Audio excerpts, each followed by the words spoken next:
You know what time it is. You know what time it is. How firm my friendship. Oh, you know what time it is. Come brawl with them boys of the fall. You know what time it is. On the ground with a nose for the ball. You know what time it is. Blood, sweat, and them tears for this game. Leaving it all out on the field with no fear for you lames. Yeah, you know what time it is. Come brawl with them boys of the fall. Covered in gray and scarlet, massive, stiff arms to your jaw. We breaking it. We sick of seeing you clowns with the crown. We taking it.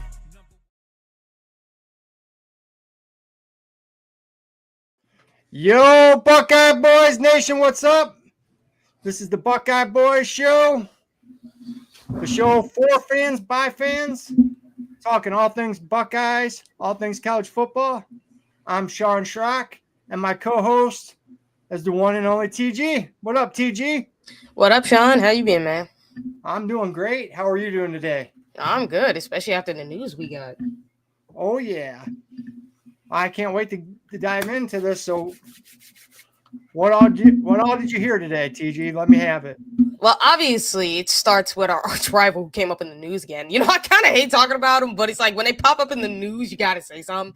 The NCAA has responded to Michigan. I don't know what the response is because that ain't got leaked yet, but they have responded, and it seems like everything's in motion. This will go to trial.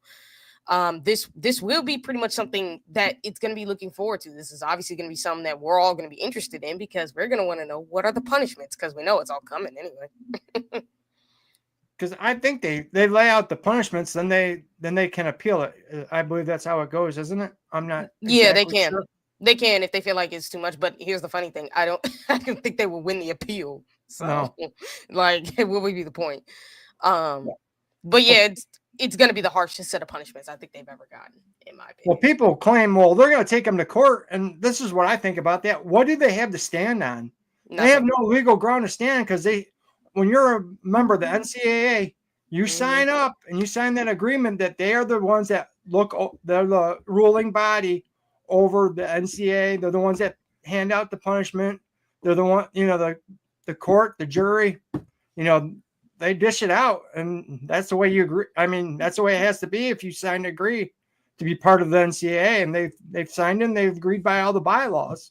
Yep. So there's like nothing that they have a leg to stand on. I hear these Michigan people, well, NCAA loses in court all the time. Well, they lost the NIL. NIL. They didn't lose any punishment, cases that we know of. I mean, so they have no legal leg to stand on. So they can keep, saying they're going to take them to court like we heard the last time they were going to take them to court. We saw how that worked out, didn't we? Yeah, they backed off real quickly because they did not want the information of the NOA to come out because the NCAA threatened them the first time when they took them to court. They said, hey, if you take us to court, all this gets out.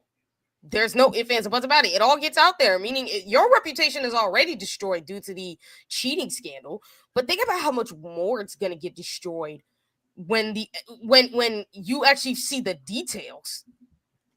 Like, and that's what's worse for Michigan is I think the NOA at some point will get leaked. Like, the NCAA's held off on this because they don't want to give Michigan an out. Like, they don't want to give them any chances. So they are doing this in a methodical approach to where if they do choose to let the NOA get out, it's because they're at that point where they can.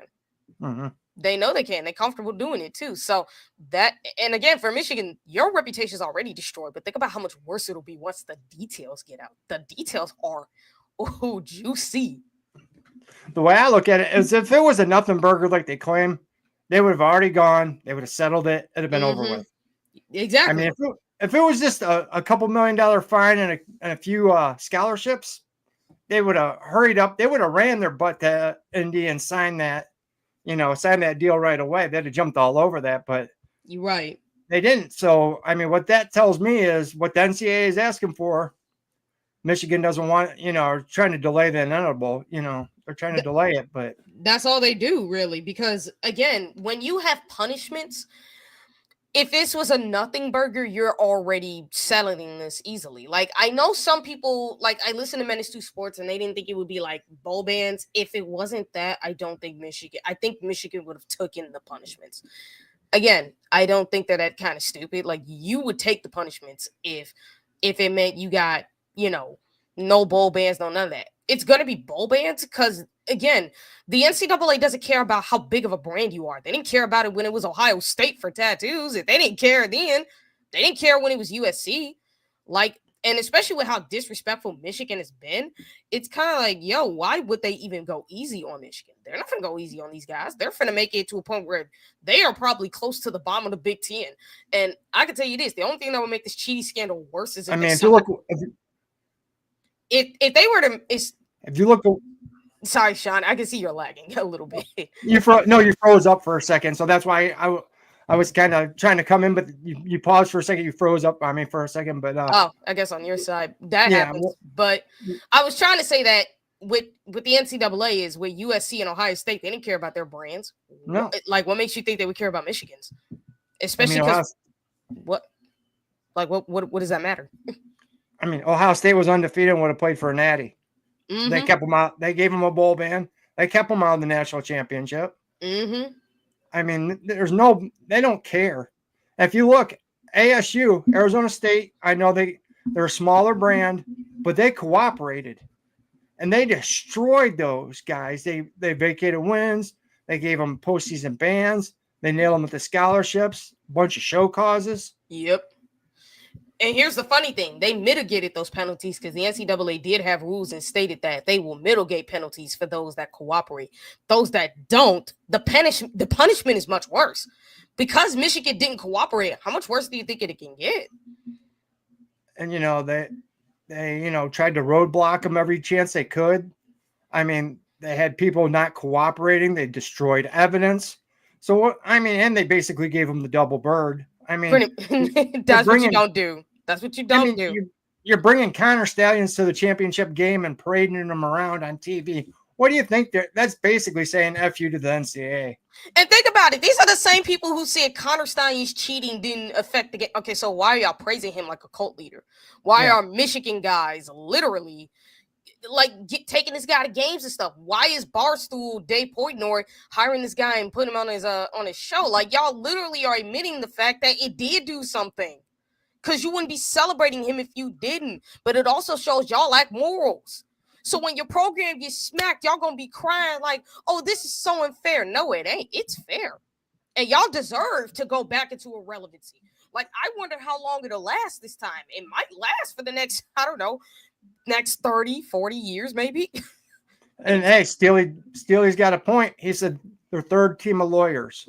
You don't keep hiring new lawyers. I mean, basically the first two told you you're screwed and you don't like what they're telling you. So you try to bring in a new lawyer to try to save you. And guess what? It's not going to work. Oh, and guess what? Steely also did ask the question, was Connor Stallion still helping recruit underwear? What he means is Underwood. Yes, he was. Yeah. Yes, he was. He was helping to recruit Underwood, which is the unfortunate part about that. So, you have him helping you in recruiting, which is even worse. So, why are you doing this if you know it's going to be bad? And like I said, for the Michigan folk, that's worse. You're literally just adding to your punishment. Like, the NCAA is not going to be merciful. Not to y'all disrespectful fucks. They're not. Not to y'all disrespectful clowns. They're not. You really want to know what really made me laugh today, TG, is I'm driving, and I had to go to my daughter's parent-teacher conference. So I'm driving down the road. It's about an hour drive for me. And I'm listening to Menace. I couldn't look at the chat or whatever. I'm just listening to it. Got my earbuds in, cruising down the road. I heard Zach Smith say something very, very, very interesting. He said that Scoop has been spot on the whole time, that they do have legitimate sources when all these clowns in their chat do nothing but say Scoop's wrong, Scoop's liars, Kirk and Nevada don't know what they're talking about, just a bunch of toxic crap. And it just basically shows that they're just a bunch of morons who don't know nothing about football. And every day you go into that chat and all they do is talk shit about Scoop. Sorry about my language. But I mean, but it's true. But Zach, Zach admits to it that, hey, they've been right about everything since COVID. They got legitimate sources that are high up. And he even now agrees that he thinks all those games are going to be vacated. Yeah, I knew it. He doesn't think they're going to get the bowl ban, but he thinks those, a lot of those idiots are saying nothing's going to happen. Just a rubber, Fisher-Price hammer. I mean, it just made me laugh today. Now all of a sudden, Scoop's legit. Yeah. You know, according to Menace. Lunatic Fringe's underwear, aka Underwood, equals transfer portal, LSU transfer portal. He's gonna transfer to LSU basically. And but to be truthful, I think Zach is wrong about the bowl ban thing because they will. Because why would you not? They again. I think what Zach has to realize, and I think you notice about the NCAA, they don't give a damn about your brand. Yeah. Like Zach, if they punished Ohio State for something super stupid like tattoos and gave us a bowl ban for that, what makes you think they're not giving Michigan a bowl ban? Now, I do think that the NCAA could be going for like 6 or 7 years, and then they'll probably come down with it and make it like 3. That's what I think. But that's still still gonna hurt. Oh yeah, 3 years. All those top recruits this year will be gone. Oh yeah. I mean, because they got two or 3 5-stars and a bunch of 4-stars in this.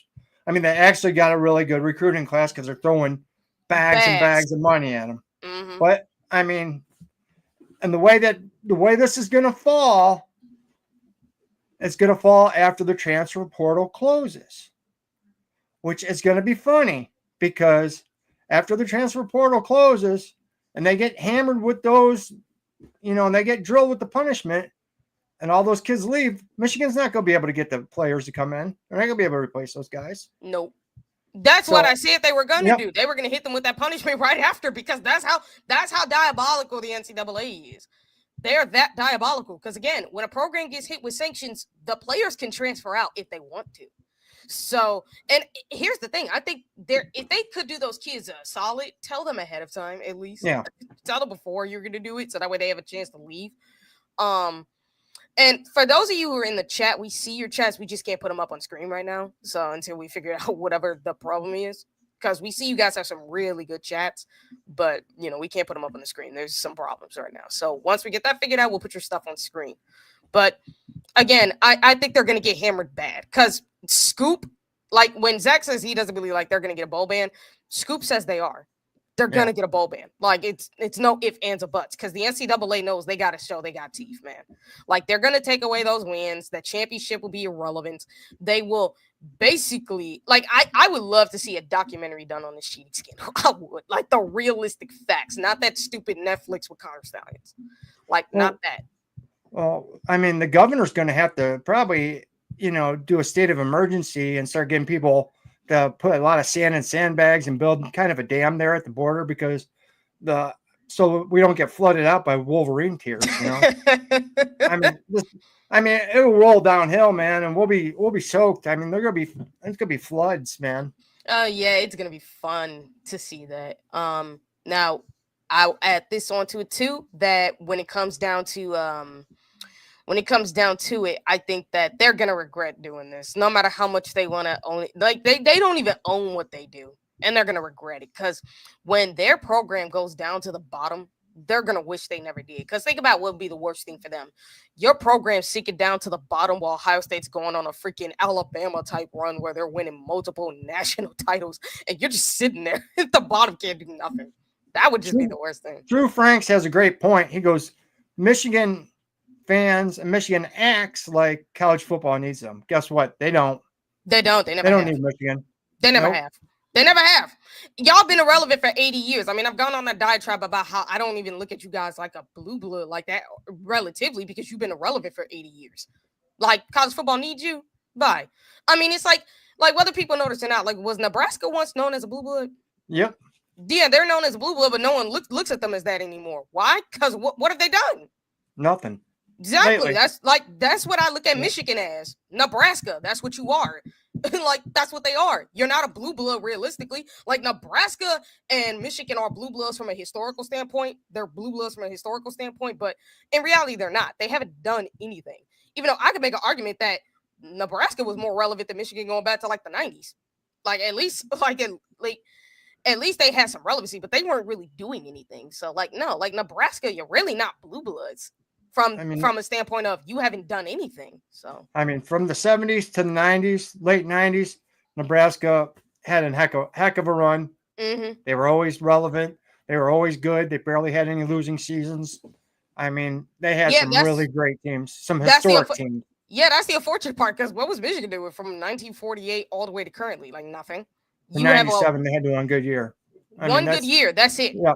Because One at legit least year. Nebraska's program had multiple good years before they fell Yeah. off the face of the earth, and no one looks at them like a blue blood because they hadn't done nothing in that time in a long time now. So no, And in that sense, you're not even a blue blood compared to Nebraska. Honestly, you could say the same thing about USC right now. They haven't done anything in a long time either since Pete Carroll left. Yeah, since 2004, but I mean, at least I can say they've had success in this time period, in this century. Like they've had some success. They haven't had a lot of success, but they've had some at least. At least they have a natty this century. Like Michigan, they haven't done anything at all for 80 years. At least USC and Nebraska at points in their schools as blue bloods have done more than Michigan ever has. Like they're more disappointing every bit, if not more disappointing than Texas. I mean, at least Mac Brown won him a natty and took him to another one. Right. That's what's sad. I mean, and sarcasm back. I mean, they're in the playoffs 2 years in a row, and they made a deep run both times. I mean, Final Four 2 years in a row. I mean, that's nothing to. And guess what? There's no scandal. There's no investigation. There's nothing behind it. It's just they straight up did it, building up their program from the ground up, and literally got themselves right back in it. Whereas the clowns up north just straight up put a cheaty scandal to set their program back like 50 years. So, I mean, imagine 47 to 97, then from 97 till 2022. I mean, that you haven't been relevant. You had to cheat to get relevant again. I mean, they had the good. I'll give it to them. They had the good year in 06 when it was 1 versus 2. They had a good year then. The funny thing is, no one even remembers that. They just talk about Ohio State. What's funny is everybody just talks about Ohio State losing the natty in 06. They don't talk about the 06, the game. And that was supposed to be the game of the century, right? I mean, that was a hell of a game, but yeah, you're right. I mean, you're correct about that. That's how irrelevant they are, because it's like think about it. If Ohio State had the game of the century against anyone else, say for instance, we had the game of the century versus Texas that year. Or you could say what team was relevant at that point? USC. Like, say we had the game of the century against them. That would have been talked about for ages, even if we lost in the natty. That would have been talked about for ages. This game was the game of the century, and it definitely was the best game, except nobody remembers it because all everybody remembers is just Ohio State getting their butts kicked in the national title game. And even if we did that year, us against USC, if that happened against USC, another blue blood, people will be talking about that game for centuries, saying, Ohio State may have gotten blown out in the natty, but man, look at that game of the century they had against USC. Like, no one even talks about the Michigan-Ohio State game in 06. I mean, honestly, when I think of the game of the century, I mean, in the chat, I like to hear this. What is the best college football game that you guys have seen in your lifetime that you can remember? Because I got 2 of them, and I want to hear what yours is, TG, if you can tell me the 2 best, 1 or 2 best football games in your lifetime that you can think of. I always think of in 2003 when Ohio State played the Hurricanes and beat them. And the other one is when USC played Texas in the national championship game. Vince Young versus Matt Leinart, and that was one heck of a game in the Rose Bowl. That was an unbelievable game. That was actually one of my favorite games. That game is actually one of them. The other game actually does involve Ohio State, which is 2022 Ohio State versus Georgia. That was awesome for me. That was a great game. Yeah, and my third one was Ohio State versus Bama in 2014. Like, that game was something. I love that game. And watching Ohio State and Miami back in 03, I even got a chance to watch them back in the natty game in 02, and I said that was a fire spectacle. I wish, and I was a baby at that point, so I don't even remember watching it. So, like I said, that year that they won the natty in 02, I was born a Buckeye. I mean, against that team, people forget how great that Miami team was. I mean, it was filled with NFL draft picks. There's a couple Hall of Famers on that team. Honestly, I don't think everybody forgets, but I think when you look back at that 2002 team, remember that 2002 team was drafted in 04, and we broke the record for the most. We held the record until Georgia broke it in 22 of the most players drafted all time in the class. That 2002 team actually has some NFL talent. No one just knew it yet. There was a lot of talent on that team. Honestly. Yeah, that's what was funny. Is when I go back and I look at that 2002 team and look at how all of them got drafted in 04. And then I look at that Miami team. I'm like, man, these were 2 teams stacked with NFL talent. We just didn't know it in 02 at the time. We just didn't know. We just didn't have the superstars like they did, but we had a great team that played as a team. and they played great. I mean, complimentary football. I mean, all three phases was spot on, and Tressel coached them well, and D'Antoni had a hell of a game plan against Miami, and I mean, it was just one heck of a game. Isn't it kind of amazing that when you look at like the head coaching tree and all the college football, that the majority of some of the greatest coaches that have ever played came from Ohio State? But if you look, what's funny is if you look at Earl Bruce, Zach Smith's grandfather, he had Jim Tressel, Nick Saban, Pete Carroll. I mean, right there. Urban Meyer. There's 4 Hall of Fame coaches right there. Like you're never going to see that from any other program. Yeah. You're never going to see that from any other program where all that head coaches come from this one program. And Nick Saban won like 7, went on and had a dynasty, for God's sakes. Urban won 3. Freaking Tressel won a couple, and like he won a couple with Youngstown State. And then he won one with Ohio State. And then obviously we know that like Pete Carroll won some. So it's like that's what's crazy is that coaching tree of Earl Bruce is ridiculous. But like I said, you can even go back to like Mark Pantoni, him becoming the head coach of Michigan State and what he did for them. I mean, he even got them to the playoffs, for God's sake. So you're never going to see a coaching tree from any other program like what you see from Ohio State, because that is crazy. One thing that Michigan fans will they don't seem to remember this, but you know, they like to put down Michigan State a lot. But D'Antoni beat Urban Meyer a lot more than Harbaugh ever did. Pretty much. D'Antoni beat him 3 times. I mean, how many times did Jim Harbaugh beat Urban? 0. Exactly. and again, Mark D'Antoni, unlike Jim, didn't need a cheating scandal to do it, because Jim Harbaugh needed a cheating scandal to be the first time head coach, which says what pathetic of a head coach you are. Like, I always wanted to do like a video really like diving deep into the true type of coach Jim Harbaugh is, because everybody thinks he's this great head coach. I can literally break down to you how he's not. Everything he's called Ryan Day, a third base head coach, I can break down to you how this guy is the literal definition of what he calls Ryan Day.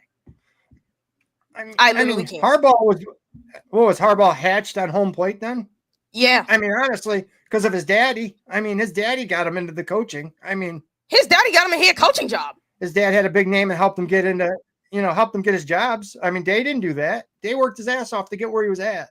Yeah, and John Harbaugh did. It was funny too. It's like what's super funny about this whole thing too is like I think you go back to a video I did when it was on a call-in show. I think when I really ran off on Jim Harbaugh, and I could probably try to find that and pull that back up, because I literally just went in depth saying this dude was never the elite head coach everybody says he is. He may be a good old line coach, but is he really? Because why does all of his offensive linemen? And this is another thing I'm diving deep into. When it comes to the offensive linemen of Michigan, like they always talk about how they're great at developing O-line and they're great in the trenches. Okay, so why do all your guys suck in the NFL then? And why do you keep getting guys from the transfer portal all the time to start? If you develop all these guys, you have this blue chip program of developing, O-linemen. Why do you have to keep going to the transfer portal to pull starters in then? Yeah, like Ohio State's only had to do that because of either injuries or some stupid stuff, like because we lose players. Like we went into the transfer portal with Justin Fry for Joshua Simmons, for Seth McLaughlin, and for the 2 tackles we have. That's the only 4 times. I think Michigan went in like more than Ohio State did for offensive linemen, which is what's crazy. Like, one thing I want to bring up quick, speaking of Harbaugh, I know we don't talk a lot of bye, Lacey, have a good night. Just want to give everybody a heads up about Harbaugh. He just cut the San Diego Chargers, cut Joey Bosa. Of course. And there's talks of Tyler should be happy about this, but there's talks about Joey going to play with his brother Nick at San Francisco, which I think would be fabulous. That would be amazing. We get to see the Bosa brothers playing on the same field. Good luck blocking the both of them, man. Good luck. Plus, I've always wanted that, to be honest. Honestly, I don't want no Ohio State players with the freaking Chargers. I don't want them with Jim Harbaugh. I want freaking J.K. Dobbins to get the hell out of there. I don't want any of our players with that douchebag whatsoever. Well, I'm telling you, they made the playoffs this year. I'm telling you, he's going to lose his luster. Everybody's going to get tired of his little stick. And 3 or 4 years, he will be gone. And what'll be great is he won't be able to come back to college. So he's probably going to be stuck being a quarterback coach maybe. No, offensive line, because this nigga can't develop quarterbacks. I mean, that's what he's going to be in the NFL. He's going to be an assistant coach, and maybe somebody might get desperate and give him another chance as a head coach. But don't. You only give him 3 years. You only give him 3 years, because don't let him leave your organization worse than where it is, because that's what he's going to do with the Chargers. Because that's what he does everywhere else he's been. Because again, I'm so sick of people with this garbage narrative about how the 49ers shouldn't have hired Harbaugh. Get out of here. Get out of here. They should have, because the entire locker room was ticked with him. He ticked off everybody in the locker room. He ticked off the players. He ticked off some of his coaches. Heck, he ticked off people in the front office. Like, when you're ticking off people and then your fourth year with the team is 8-8, they know it's going down. So they just said, screw it, let's get rid of you, because we already know where this is going. This is just going to go bad. They already knew. That's why he did in Michigan. He gutted them. He took most of their coaching staff, even took people out of the office. Right. You know what I mean? No other college coach usually does that. Right. Nobody does. This is your alma mater. You're a Michigan man, but yet you left them to fail. You didn't care. You hurried up and got the heck out of there because you knew the posse was coming for you. The lynch mob was coming for you. You took your buddies with you. You guys hurried up and got the heck out of town. You know what's funny? They left Sherrone Moore there to take the blame. Honestly, if I'm Sherrone Moore and they're going to give me that much money to take the fall, I'll take the fall for that much money. Yeah, that's what I see. That's why. Honestly, they ticked it. They literally tricked him into that. They literally said, "Oh, hey, just stay here, take the money, and take the fall." I see it. I can understand doing that, but it's like, dude, come on, man. It's like, you can't be this stupid, but you is, because you're part of Jim Harbaugh's staff. Like, if you're a member of Jim Harbaugh's staff, you have to be some of the, either you're a smart coach who's stuck with a dumb stooge, or you're a dumb as of a brick coach. Because I hear on some of these shows how they're talking about Sherrone Moore could be the next great coach, and I'm like, are y'all freaking high? He's a dummy. Y'all are just flat out just stupid. He's not no great coach. He's an idiot. He doesn't know what he's doing. He doesn't know how to coach. Let's be realistic. We talk about this all the time. A guy who's never called plays, who's never even developed to do so, because at least I can say, well, Ryan Day, you're developing Brian Hartline into doing it. With Jesse Minter and what's his name? Sherrone Moore. With those guys, they never got groomed to become defensive coordinators. You just shoot them right in there, and all of a sudden you do well. Since when? That don't happen. Sherrone Moore was a line coach too. You hardly ever seen a line coach jump into offensive court. I know that. Have you seen Ed Warner? Exactly. Thank you. Come on, man. That never really works. I know with Tyler Bowen he did it, but Tyler is actually a pretty smart cookie. He knows how to coach. He knows how to run an offense. It's just unfortunate that the Virginia Tech, they just have a suck ass of a quarterback. And he knows how to make the run game work. He's worked around quarterbacks. He's worked with other positions. He's developed tight ends and offensive linemen. He's the reason why Penn State ended up getting Olu Fashanu and Tyler Bowen. At least the guy knows what he's doing. Look what Warren did at tight end for Penn State. Right. He won the Mackey Award as the best tight end, and he came into Penn State as a quarterback. And Tyler was the one who told Penn State, no, put him at tight end. And boy, was he right. This guy knows talent. He put the weight on him, and the kid turned into one heck of an he's one heck of an athlete. I'll give the kid his flowers, man. He's a great football player. Yeah, Emily, he can pass, catch, run, and he can do it all. No doubt about it. Yeah, Emily, Virginia Tech was bad, but that's because they're let's be real, their players as a whole, especially their quarterback, was terrible. Now, for granted, they were down to their second and third string quarterbacks because they had so many injuries going on. So you can't do anything about that. You just got to make work with what's given you. So, but again, when it comes down to it, I think that with the moves Ryan Day has made is going to help this offense stay at the level it's been. Hopefully can make it better down the line as well. But when I look at the team up north, because that's kind of what this massive football talk is really about, is the news we got from them about the NCAA stuff, and then the stuff we're starting to hear, because I can see it, they are starting to get over the hell hyped. Really, they are. I hear people talk about they are sleepers for the playoffs or sleepers in the Big Ten. I'm like, are y'all slow? Guys, I don't care what their recruiting class is. I've talked about this with Oregon. Unless you got like coaches that can develop, it doesn't matter what talent you bring in. You're just Texas A&M 2.0 because you don't have great coaching to develop these guys. Like, what are we doing? A lot of people got to realize not everybody's J.J. Smith. Right. A lot of these freshmen take 2 or 3 years. I mean, that's a big jump to go from high school to big-time college football. And when you're playing at, I mean, it's not like these kids are going to MAC schools. They're going to D1 high, the best of the best. And for a freshman especially a quarterback like Bryce Underwood, is a kid talented? Yes, he is. Mm-hmm. Even though I don't like him, he's talented. But for him to come in and try to lead them to a freaking playoff spot, right? You guys got to be high. I mean, especially when you have no players around them besides you got one decent running back. I mean, other than that, your receivers are sorry. We don't know how that offensive line didn't hold up that well last year. No, they didn't. So, if anything, they were getting killed. I mean, your defense will probably be good again, but not as great as it was.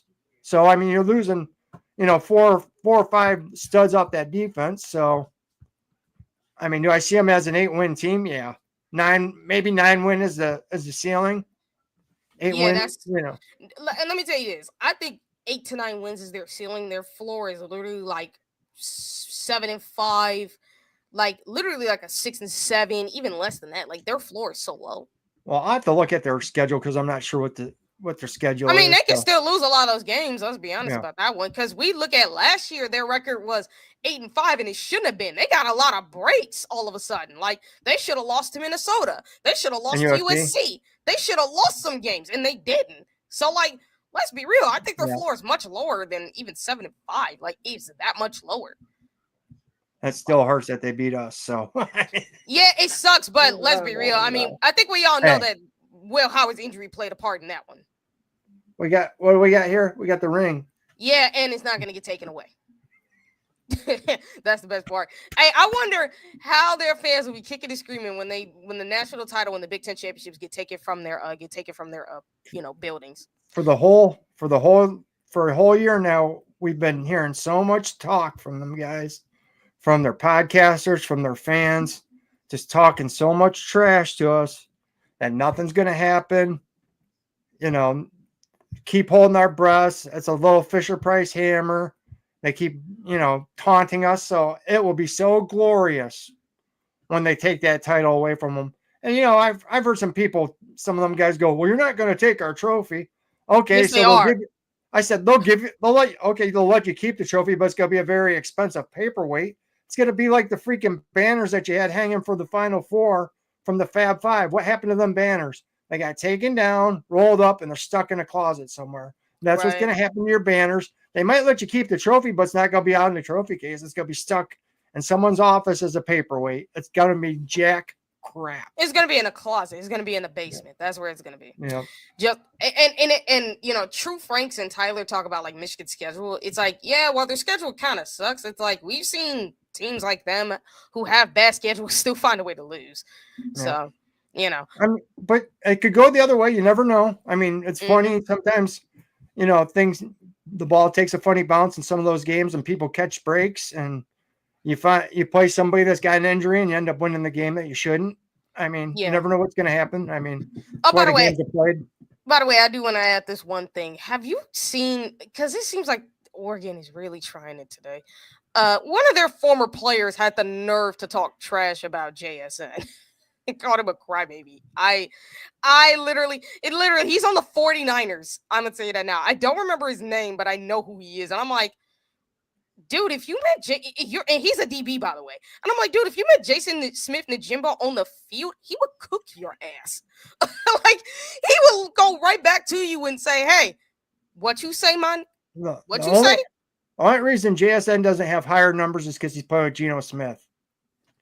I mean, I actually said this too because there is a chance that the Steelers might miss on Fields. So I actually see it. I hope that Fields did go to if the Steelers pulled this off as well as other teams, the Seahawks in particular, where you try to get Chris Olave and Garrett Wilson because those guys want to get traded. If you're the Seattle Seahawks, why not trade for Garrett Wilson with DK Metcalf?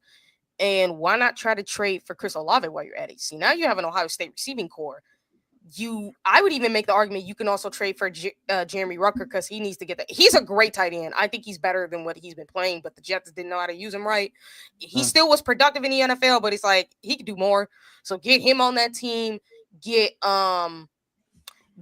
Luke Farrell and try to get Justin. I think if you get those guys playing together, and you could probably even get J.K. Dobbins, maybe even Trey or Quinshawn out of the draft, and maybe you actually have yourself an offense here.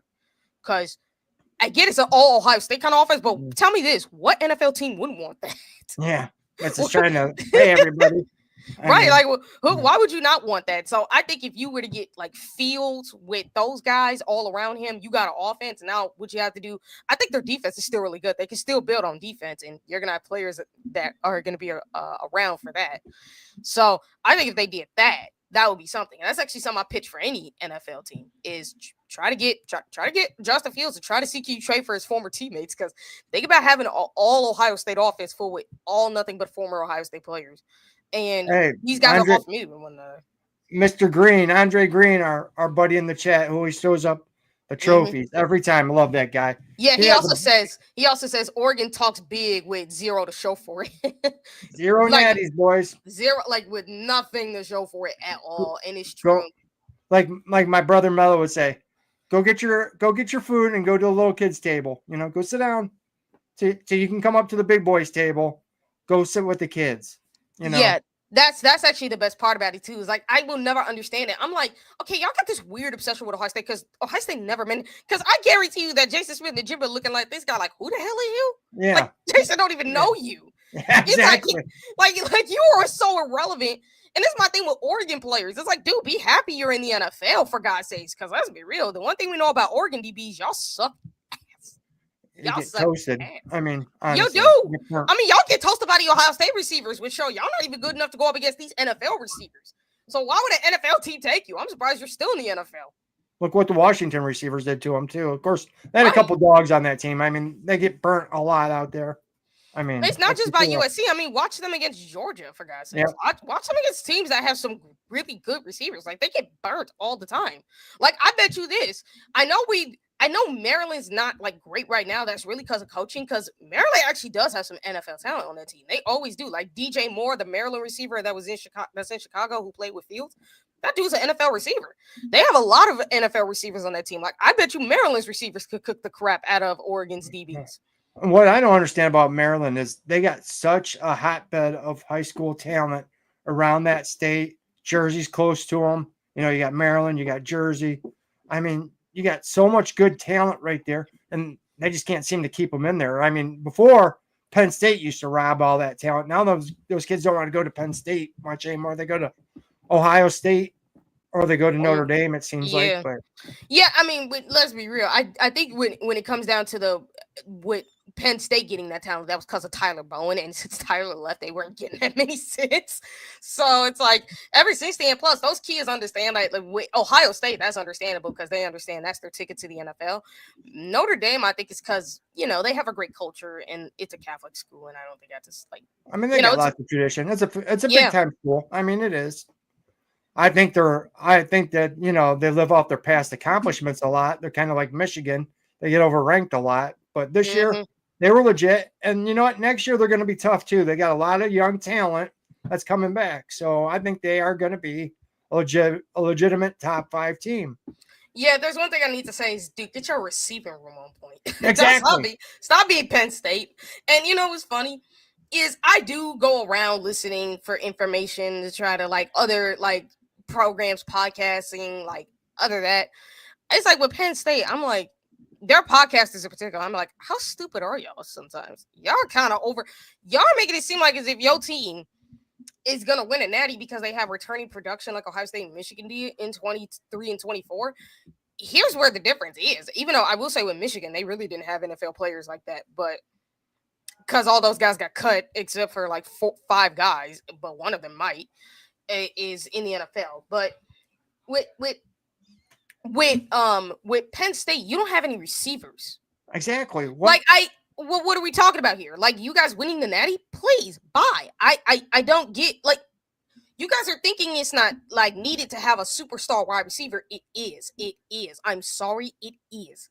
It forever will be. This is why you guys lose against teams like Ohio State and other teams, because you don't have the receivers. It's so freaking infuriating. And I want to go deep into this on the next show, Sean. Check out this guy next to me. What a good-looking dude, man! I tell you, movie star.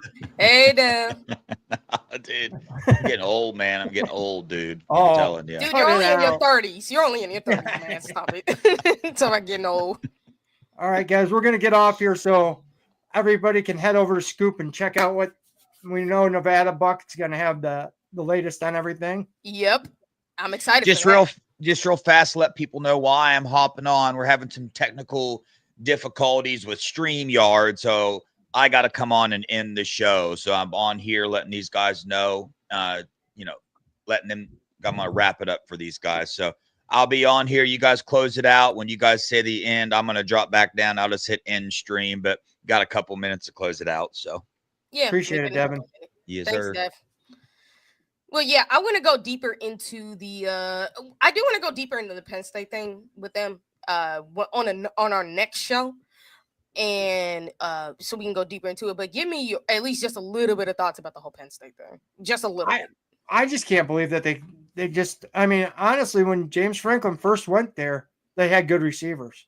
They had some fast receivers. They were getting athletic receivers. I mean, heck, they had Saquon Barkley. They had Hamlin was a good receiver. I mean, they had some speed. And now it's just, for some reason, they can't get any receivers at all. And it seems like when they do get one, he transfers. So, Please. I mean, you would think them, and the same thing you could say about Wisconsin too. You always have good running backs, good line, good defense. But I mean, go down to Florida and throw some bags at some of those. I mean, how many athletic, freaky kids are there in Florida, Texas, California? Yeah. Here's what I will say. If you can develop, because that's where the big problem starts, they cannot develop at that position. Yeah. I mean, whatsoever. Yeah. So, like, and look, getting a freak might help you, but let's be real. They're going to want to go to a program that they know they can win at, not one they're going to get torched at. So, well, some, I mean, they can get right on they're promising playing time right away if they got a good quarterback.